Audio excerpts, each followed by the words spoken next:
আসসালামু আলাইকুম।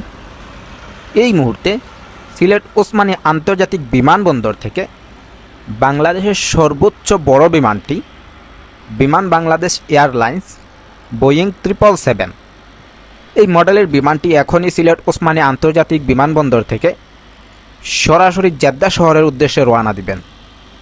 তো এই বিমানটি হচ্ছে বাংলাদেশের সর্বোচ্চ বড় বিমান। এই বিমানের যাত্রী সংখ্যা 419 জন পর্যন্ত জায়গা হয়। সো এই বিমানটি এখনই সিলেট থেকে সরাসরি জেদ্দা শহরের উদ্দেশ্যে ফ্লাইট করবেন।